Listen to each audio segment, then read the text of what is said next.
जय श्री राम साथियों। बाबा रामदेव और आचार्य बालकृष्ण बार बार सुप्रीम कोर्ट से माफ़ी मांग रहे हैं, लेकिन सुप्रीम कोर्ट है कि उनको माफ़ करने के लिए तैयार ही नहीं है। 2 बार पहले माफ़ी मांगी, एक बार कल फिर माफ़ी मांगी।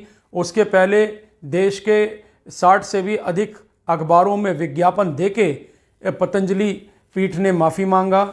लेकिन सुप्रीम कोर्ट ने क्या कहा? सुप्रीम कोर्ट ने कहा कि जितने बड़े आपके एडवर्टीजमेंट थे, क्या उतना ही बड़ा आपका माफ़ी है? यानी कि सुप्रीम कोर्ट अभी भी माफ़ करने के लिए तैयार नहीं है और वो चाहता है कि और बड़े बड़े एड्स लगा के इस बात पे वो माफ़ी मांगे।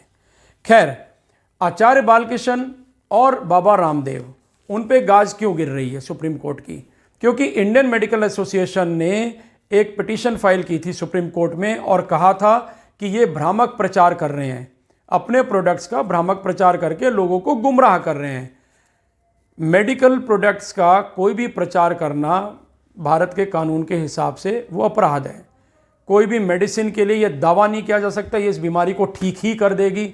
इसी तरह से आयुर्वेद के भी प्रोडक्ट्स का आप प्रचार नहीं कर सकते। लेकिन एक बड़ी बात रही, कल के सुनवाई के दौरान सुप्रीम कोर्ट ने भारत मांगे जवाब के उस खबर की तस्दीक कर दी है जिसमें हमने दावा किया था कि Indian medical association Baba Ramdev पर तो उंगली उठा रहा है, लेकिन ये स्वयं अपने गिरेबान में झांक के नहीं देख रहे, क्योंकि इनके जो डॉक्टर हैं ये अपने 40% कमीशन के लिए मरीजों को गैर ज़रूरी दवाइयाँ लिखते हैं, महंगी दवाइयाँ लिखते हैं। 14 अप्रैल को हम लोगों ने वीडियो जारी किया था और आज जब मैं देख रहा हूँ दैनिक जागरण में एक लेख छपा है, इस लेख को आप भी देख सकते हैं हमारी स्क्रीन पे। अपना घर भी दुरुस्त करे आईएमए, महंगी और गैर ज़रूरी दवाइयाँ लिखते हैं डॉक्टर। सुप्रीम कोर्ट का ये जो स्टैंड है आईएमए पे, ये काबिल तारीफ़ है। ये अच्छा लगा देख के कि सुप्रीम कोर्ट एक तरफा सुनवाई नहीं कर रही है। कोर्ट का काम होता है न्याय करना और सुप्रीम कोर्ट से हम ये उम्मीद करते हैं। बाबा रामदेव लोगों का इलाज कर रहे हैं, आयुर्वेदिक पद्धति से इलाज कर रहे हैं, योग के माध्यम से इलाज कर रहे हैं, और आईएमए के जो डॉक्टर हैं वो एलोपैथी पद्धति से लोगों का इलाज करते हैं। अब आईएमए का कहना है कि बाबा रामदेव इलाज नहीं करते, लोगों को गुमराह करते हैं और भ्रामक प्रचार की वजह से इनके ऊपर ये लोग गुमराह हो जाते हैं, तो इसलिए इनके ऊपर कार्रवाई की जानी चाहिए। इसी बात का विरोध देश के कोने कोने से हो रहा था कि आईएमए जिस बात को बाबा रामदेव पर आरोप लगा रही है, यही आरोप तो आईएमए पे भी लगाते आए हैं लोग कि ज़बरदस्ती के टेस्ट ये कराते हैं, लैब टेस्ट कराते हैं, वहाँ 40% का कमीशन मिलता है डॉक्टर को, ज़बरदस्ती की दवाइयाँ लिखते हैं, सब स्टैंडर्ड क्वालिटी की कंपनीज़ की मेडिसिन प्रेस्क्राइब की जाती है और 40% से ज़्यादा का कमीशन वहाँ पे मिल जाता है। इस बात को जब जनता कहती थी तो कोई नहीं सुन रहा था। आईएमए भी बचाव करती थी अपना, डॉक्टर्स भी अपने बचाव करते थे, लेकिन आज जब सुप्रीम कोर्ट ने इसे कहा है तो पूरा विश्व सुन रहा है। आईएमए के डॉक्टर्स, जो इंडियन मेडिकल एसोसिएशन में रजिस्टर्ड जो डॉक्टर्स हैं, सारे डॉक्टर इस बात को देखें कि उनकी क्या छवि है।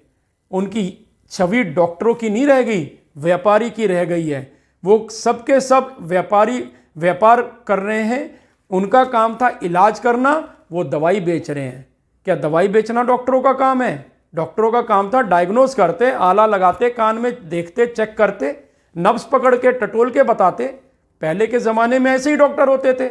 लेकिन आज केवल कमीशन के लिए लोगों को ज़बरदस्ती की मेडिसिन खिलाई जाती है। ऐसे ऐसे सॉल्ट्स के ओवरडोज दे दिए जाते हैं जिससे लोगों को नुकसान होता है। मैं एक छोटा सा एग्जाम्पल देना चाहूँगा। आज भी आप सरकारी अस्पताल में चले जाइए, यदि आपको खांसी की शिकायत है, ज़ुकाम की शिकायत है, तो बहुत ही माइल्ड मेडिसिन देंगे, टेट्रासाइक्लिन, एमॉक्सिसिलिन का डोज देके वो आपको ठीक कर देते हैं। यही आप उसी बीमारी के लिए अगर आप प्राइवेट प्रैक्टिशनर के पास जाते हैं तो महंगी दवाइयाँ, सेफरोक्सीम जैसी मेडिसिन, ऑगमेंटिन जैसी मेडिसिन खिला खिला के पेशेंट की जान निकाल देते हैं। और कितने पेशेंट्स ये कहते हैं कि हमारी तबीयत ठीक ही नहीं होती, हम 15 दिन से लगातार मेडिसिन खा रहे हैं, 1 महीने से लगातार मेडिसिन खा रहे हैं और हमारी तबीयत ठीक नहीं होती। कारण क्या है? कारण यह है कि एक तो आप सही डायग्नोज नहीं करते, और डायग्नोज सही करते हैं तो सही मेडिसिन नहीं लिखते। जब कोई व्यक्ति एक बेसिक एंटीबायोटिक से ठीक हो सकता है तो आपको ज़रूरत क्या है हाई ग्रेड एंटीबायोटिक्स देने का। न्यूट्रास्यूटिकल्स के मामले में भारत के अंदर में भरमार हो गई है। ऐसे ऐसे सॉल्ट्स, ऐसे ऐसे मेडिसिन, ऐसे ऐसे कॉम्पोजिशन के ब्रांड्स निकल के आ गए हैं, लगता है जैसे ये मेडिसिन नहीं कोई खाएगा तो पता नहीं उस व्यक्ति का क्या हाल होगा, जबकि उनका ओवरडोज 6-6 महीने के मल्टीविटामिन्स खिलाए जाते हैं जिसकी ज़रूरत नहीं है।